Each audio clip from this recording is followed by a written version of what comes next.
हमारी जिंदगी कई उतार चढ़ाव से होकर गुजरती है। वैसा ही स्टार्स की लाइफ में भी होता है। हमें लगता है कि स्टार्स बहुत ऐश करते हैं, जबकि सभी के साथ ऐसा नहीं होता है। आज हम बात कर रहे हैं टीवी के मशहूर एक्टर कर्मफल दाता शनि फेम सलील अंकोला की। सलील ने सीरियल में सूर्यदेव का किरदार निभाते हुए अपने दर्शकों को प्रभावित किया था। लेकिन ये बेहद कम लोग जानते हैं कि सलील भारतीय क्रिकेट टीम का हिस्सा रह चुके हैं। उन्होंने भारत के लिए 1989 से लेकर 1997 तक बतौर गेंदबाज खेला हुआ है। सलील को एक बीमारी के चलते क्रिकेट को अलविदा कहना पड़ा था। इसके साथ ही उनके जीवन में कई और उतार चढ़ाव आए हैं। आज हम आपको सलील अंकोला के बारे में कुछ ऐसी बातें बताने जा रहे हैं जो बहुत ही कम लोग जानते हैं। नमस्कार दोस्तों, मैं हूं आपका दोस्त आकाश। आप देख रहे हैं नेक्स्ट 10 लाइफ और मैं आप सभी का स्वागत करना चाहूंगा हमारे चैनल पे। सलील के बारे में हम आपको कुछ बताएं उससे पहले जान लीजिए कि उनका जन्म 1 मार्च 1968 को सोलापुर महाराष्ट्र में ब्राह्मण परिवार में हुआ था। सलील ने क्रिकेट में अपना पहला डेब्यू 20 साल की उम्र में गुजरात के खिलाफ किया था। उन्होंने अपने इंटरनेशनल क्रिकेट करियर में 1 टेस्ट और 21 वनडे मैच भी खेले। 1 टेस्ट मैच, 20 वनडे मैच और 1996 विश्व कप खेल चुके सलील ने भारत के कई दिग्गज खिलाड़ियों के साथ खेलने को उन्हें अवसर मिल चुका है। वो एक शानदार क्रिकेटर के रूप में उभर रहे थे, लेकिन उन्होंने 28 साल की उम्र में संन्यास लेने का फैसला कर लिया था, जिसे सुनकर सभी हैरान हो गए थे। इस घोषणा की वजह उनके बाएं शीन बोन में ट्यूमर होना था। ट्यूमर की वजह से सलील को क्रिकेट को अलविदा कहना पड़ा था और साथ ही वो इसकी वजह से 2 साल तक दौड़ भी नहीं पाए थे। 2 साल के बेड रेस्ट के बाद सलील ने अपने करियर के बारे में सोचते हुए एक्टिंग में हाथ आजमाने का फैसला किया। शानदार लुक्स के चलते सलील को टीवी इंडस्ट्री में काम मिलने में ज्यादा मुश्किलों का सामना नहीं करना पड़ा। सलील ने कई फिल्मों में काम किया है, जिसमें कुरुक्षेत्र, पिता, चुरा लिया है तुमने और रवायत शामिल है। अगर टीवी सीरियल्स की बात करें तो सलीम ने कर्म अपना अपना, कहता है दिल, कोरा कागज, नूरजहां, सवित्री, प्यार का बंधन और कर्मफल दाता शनि में भी काम किया है। इसके साथ ही वो खतरों के खिलाड़ी सीजन 1 और power couple big boss season 1 में भी अपना दम दिखा चुके हैं। दर्शकों को उनका अभिनय खूब पसंद आता है और उनके काम की लोग आज भी सराहना करते हैं। दोस्तों, सलील अंकोला और सचिन तेंदुलकर करीबी दोस्त में से एक माने जाते हैं। जब सलील ने साल 1989 में पाकिस्तान के खिलाफ टेस्ट मैच डेब्यू किया था, उस वक्त सचिन 16 साल के थे।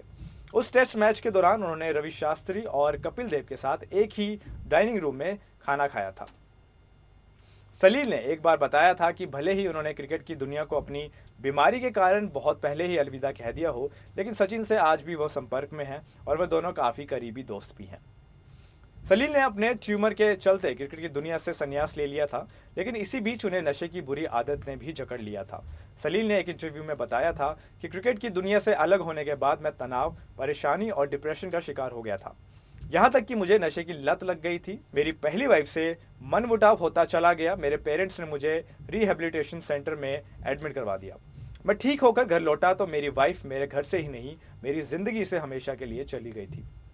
सलील ने परिणीति से शादी की थी, लेकिन दोनों की शादी ज्यादा दिनों तक नहीं टिकी थी। साल 2011 में दोनों के बीच तलाक हुआ और इसके बाद परिणीति अपने मायके रहने लग गई थी। सलील और परिणीति के 2 बच्चे सना और करण अंकोला भी हैं। 23 दिसंबर साल 2013 को परिणीति ने खुद को मार दिया था। उन्होंने एक सुसाइड नोट भी छोड़ा था, जिसमें लिखा था कि मैं जिंदगी से तंग आ चुकी हूं और अपनी जीवन लीला खत्म करना चाहती हूं। मेरी जिंदगी के लिए कोई भी जिम्मेदार नहीं। सलील के लिए पत्नी के जाने की तकलीफ सहना बेहद कठिन हो गया। वे बुरी तरह निराश हो गए थे, यहाँ तक कि डिप्रेशन के शिकार भी हो गए थे। पेरेंट्स को उन्हें दोबारा रिहेबिलिटेशन सेंटर भेजना पड़ा था। सलील ने एक इंटरव्यू में बताया था कि वाइफ के जाने के बाद मैं पूरी तरह से टूट गया था। मुझे लग रहा था कि जिंदगी के सारे रास्ते अब बंद हो चुके हैं, सामने अंधेरा ही अंधेरा दिख रहा था। मुझे दोबारा रिहेबिलिटेशन सेंटर में भेजा गया, लेकिन इस दौरान रिया बनर्जी मेरी लाइफ में उम्मीद की किरण बनकर आई थी। साल 2011 में सलील की मुलाकात डॉक्टर रिया बनर्जी से फेसबुक के जरिए हुई थी। रिया ने सलील को रिक्वेस्ट भेजी थी। एक्टर ने भी उनकी रिक्वेस्ट को एक्सेप्ट कर दिया था और उनके साथ बातचीत करना शुरू कर दी। यहीं से दोनों की दोस्ती हुई और फिर प्यार भी हो गया। उस वक्त सलील का पहली पत्नी से तलाक हो चुका था और रिया भी तलाकशुदा थी।